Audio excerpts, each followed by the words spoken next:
Hey guys, it is Suzanne with Love Cassidy here with Jenni, Hubby. Hey everybody.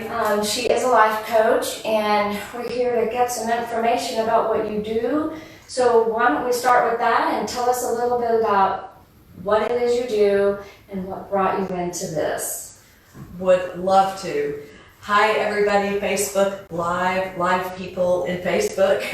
I've never done this before, so it's kind of cool. Yeah. First of all, thank you, Suzanne, for driving over here to my home office and thank you for everything that you do with Love Cassidy and really helping families that have loved ones and especially kids that struggle with any kind of substance abuse. So that is near and dear to my heart because that's my personal story.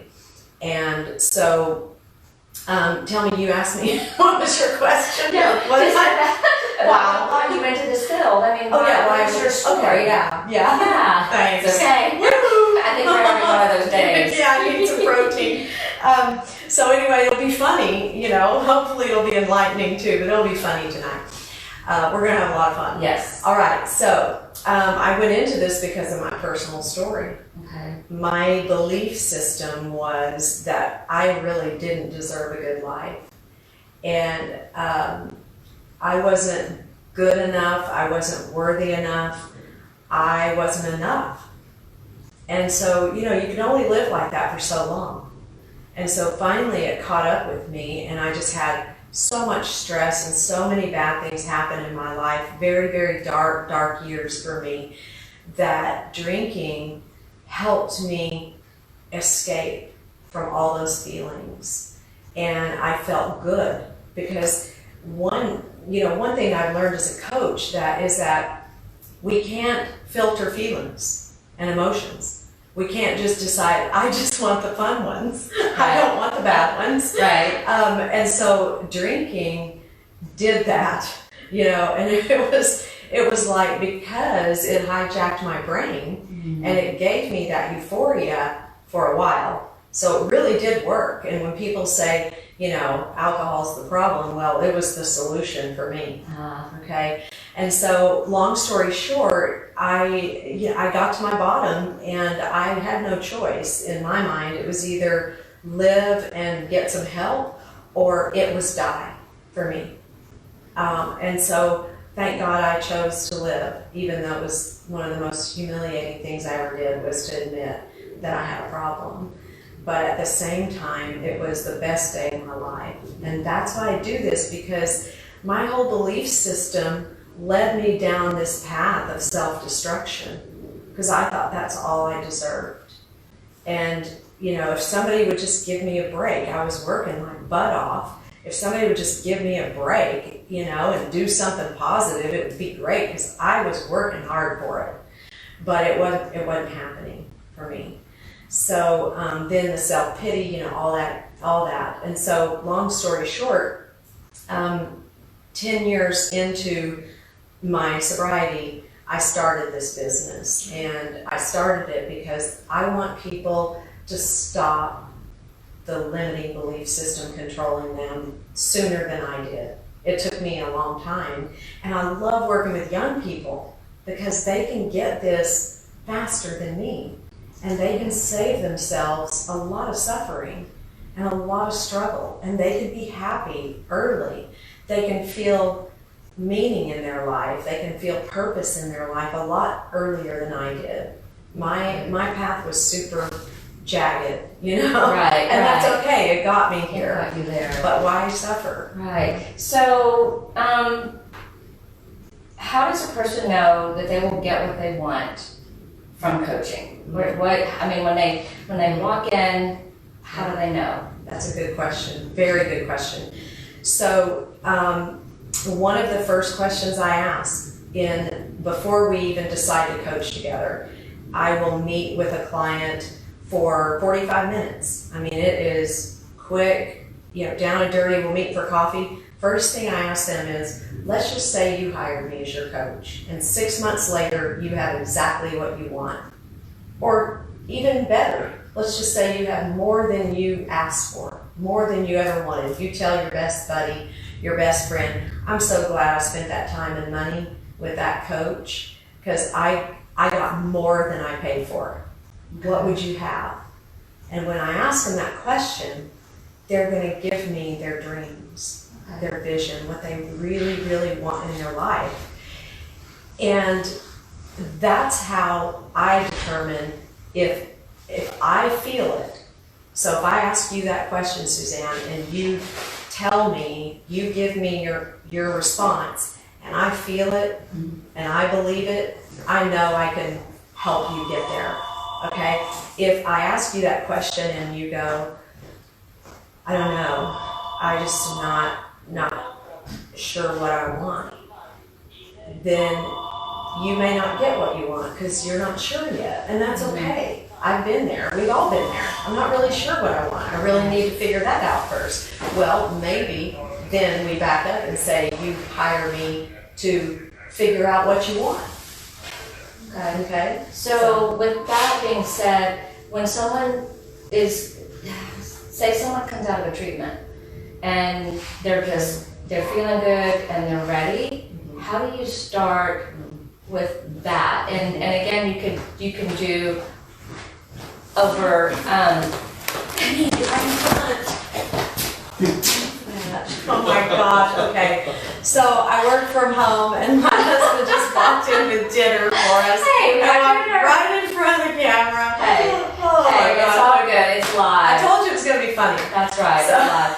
So how do you, when someone they're feeling good, but they're still like, where do I go from now? How do you start, say, a 19-year-old? How do you start with that woman or that young man or that young woman? I mean, they don't know yet. They don't. So when a young person or an old person comes out of treatment, they have a plan. Okay, they have a continuing care plan. And so I will be part of the plan.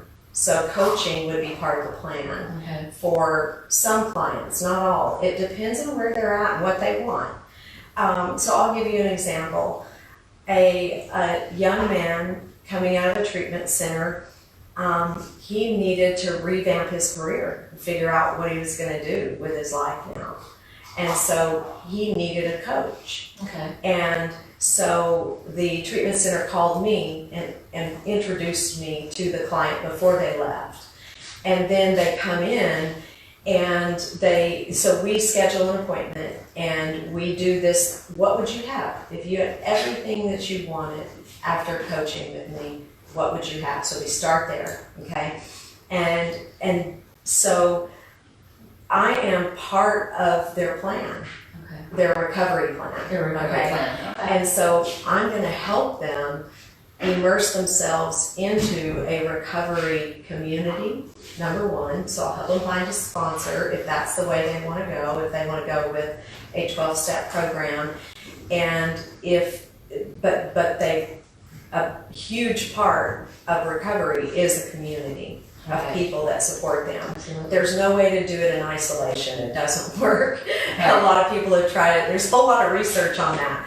So that's step one. I will help them connect, and then I help them, if they need help, I'll help them connect with professionals, with therapists, with psychiatrists, with whatever professionals they need for their support system. Usually they already have that in place, but if they need help, I can help them with that.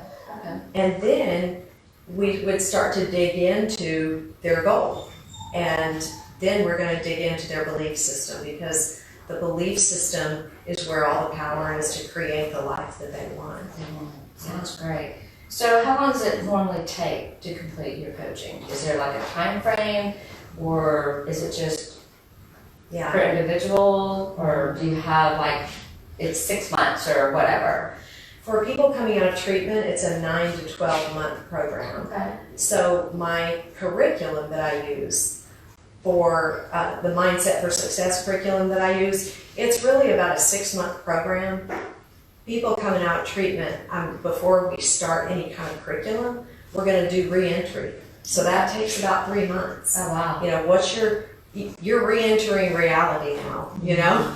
People aren't catering to your sobriety. Yes. You're gonna hope that you have a family system that is supportive, and that's super important for parents. And I know this is really designed for parents, the parent connection here.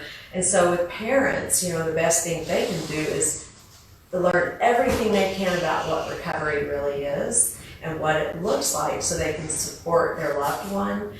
But the loved one also, the person coming out of treatment, needs that supportive community. And so that's where we're going to start. So that's why it's 9 to 12 months for somebody coming out of treatment. Gotcha. Yeah. So, what is your favorite, if I could say, I guess the verbiage, I'm not sure, your favorite part of all of your coaching? What do you love most about this? You know, it's so rewarding. My least favorite is all the admin stuff. You know, all the stuff we just have to do on the back end. Right. It's so rewarding. One of my favorites is working with emerging adults, which is defined really as 18 to about 25. Mm-hmm. But I work with 16 and above. Okay. And I love the 16 to 17 age too. I love young people because they have less to work on, really. They have fewer years to work on. So if we get to them earlier, Gotcha. you know, they have more happiness. So why wouldn't I want to do that? Absolutely. Work with young people and give them this gift of themselves.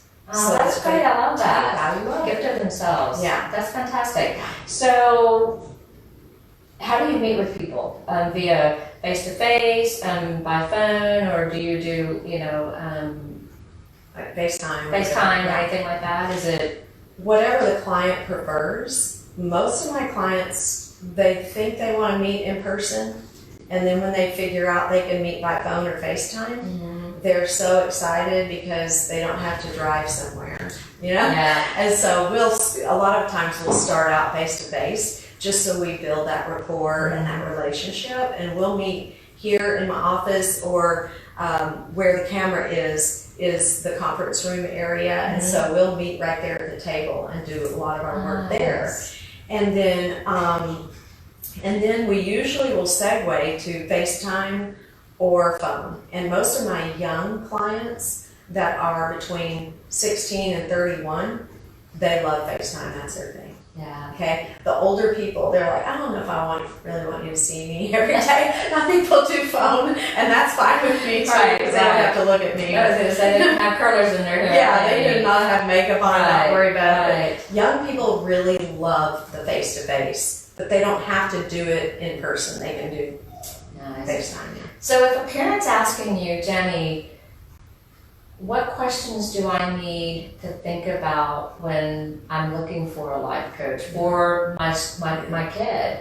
You know, whatever age that is, from 16 to 40, you know, I mean, that the questions that we as parents, how do we know that we're asking the right questions? So what would be some of the questions that you could, tell the parents, this is what you need to ask, or this is what you need to look for, credentials, I mean, different things like that, because I know that there's probably parents that are going, how do I find one? How do I pick the right one? I know. Yeah, I get it. Credentials are important, and they're kind of nebulous with coaching because you don't have a license. Okay. It's not licensed like a licensed professional counselor. There is a governing body, and it's the International Coach Federation. Okay. So I would, if it were me, if I were a mom, which I am a mom. Yes, looking. Well, and we hired a coach for our youngest daughter a while cool. back when she graduated from UT and was trying to figure out, how to get a job. Right.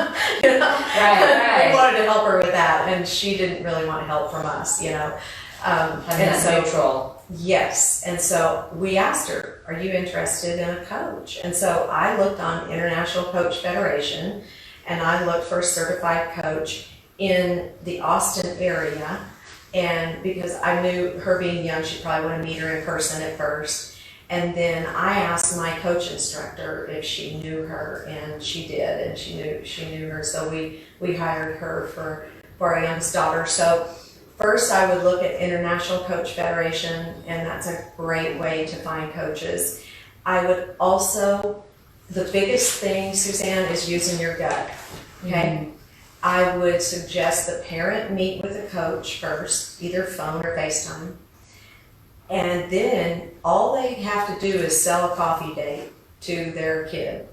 If the kid is willing to have coffee with the coach and do like a complimentary consultation, then the kid's gonna decide. They're gonna use their gut. They're gonna go, I trust her or I don't. I feel comfortable with her or I don't. I feel like she's gonna help me get what I want or I don't feel like it. And so I just would look at the certification and then use your gut. Talk to them and you'll know. Do most coaches, are they open to being interviewed to Yes. be able to Definitely. make sure that it's a fit? Because obviously the coach wants to make sure You got that it. it's a fit for the person. Yes. Okay. Yeah, it's required for, Okay. it's recommended, and most coaches require a 45-minute consultation because I am not going to enter into a partnership on their goals unless I believe I can help them get there. Nice. If I feel like something's in the way and they're not ready, I'm not going to enter into that. I'm going to recommend a different solution for them. Okay. Yeah. Well, we do have a question from Susie, and she asked, what's the difference between counseling and life coaching? Ah, good question. Very good question. So the simplest differentiator is that a client goes to a therapist to help them design a treatment plan to get well or to heal from something. It could be a diagnosis, it could be an experience, so it could be trauma, it could be relationship issues and things like that. So it's typically they're stuck and something is pulling them back and they need an expert to set up a plan, and if they follow that plan, they can get well. So the difference with coaching is a client comes to me with their plan or their goal, you know. Mm-hmm. So they come to me and they already know what they want, okay? And they are in charge of the goal. I'm in charge of the process of helping them get there. And sometimes there are gray areas because there are therapists that you and I both know that really integrate coaching into their therapy. Me too. Yeah, because clients will get to a point where they're able to look forward. And so really a client has to be able to envision their future and have a desire to work toward it to be appropriate for coaching. If they're not there, they're really stuck here and back here, then they really need therapy before coaching. So that's the best distinction. Gotcha. So I'm going to ask this because I know that there might be some people out there thinking this. Is there an age limit to this, to having a life coach? I mean, Yeah. good question. I don't know. What's like, I don't. So the oldest client I've worked with is 62, Okay. and the youngest was 16. Wow. Yeah. So it is a really, Yeah. really wide berth. It is, and I could even see this working for someone in their 70s, 80s. Let's just say they had a major life transition. Maybe they lost a loved one, or their spouse or partner, or anyone, and everything changed. Maybe their health changed, and maybe they even got addicted to painkillers, and they had to come off of that and change their life and create a new community of friends. So I could see it for any age if they're willing to grow. That's nice. So we were talking earlier about you went to a program on Friday, and it was about recovery. I think we touched on that in the beginning, but talk a little bit about that because your eyes sparkled when you talked about that. Yeah. And just what you learned and what you learned it's going to be able to be brought into your coaching? Well, I love recovery, and I love working with people in recovery, people that have struggled with substance abuse, because that's my story. And I know that if somebody can tackle that issue and be willing to look at themselves, and if they can live through that, they can accomplish anything. And I mean, they can get well, they can have this wonderful life, and that's not smoke and mirrors, it's really real. I mean, you know a little bit about my story, but I went from wanting to kill myself to, I can't even imagine thinking about that today. Like, I'm so blessed to have the life that I have, and all I had to do was be willing to follow some simple instructions. Wasn't that complicated. Wasn't always easy. You know, it's not always easy, right. But it's not complicated. So you really work a lot when someone has a therapist. I mean, do you guys, I don't mean kind of collaborate yeah. with the person you're the life coaching with? Definitely. In fact, most of my clients are referred by therapists, because the client is at a point where they're kind of dual. They're doing both. They're still working on, say, maybe a diagnosis that they have and managing that and healing, but now they've got a vision for their life. And so it's very simultaneous, because our experiences determine our belief system, and our experiences can make us sick emotionally, mentally, physically. We all know that. And so, you know, most of my clients are working with a mental health professional and a specialist doctor of some sort, because they have physical issues, outcomes of their experiences in life too. Wow. So I love integrating all that, because it's all connected. I was gonna say it's all connected. Wow, what a fulfilling. Yeah. I don't want to say job, because I can't see that it's a job. I mean, it's got to be so fulfilling to be able to help someone create a new life for themselves. Yeah, it is. And just grow. And people that have gone through treatment, they can go through anything. And I know that if they went through that, and they can get through that and re-enter the world, they know that it takes work to get where they want to go. And I love working with those people. So that's awesome. Yeah. So we'll wrap it up here in a few minutes. Is there anything else that you can just think right off the bat, or something that you want to talk about that I think we kind of got the questions covered, and then the one that's here.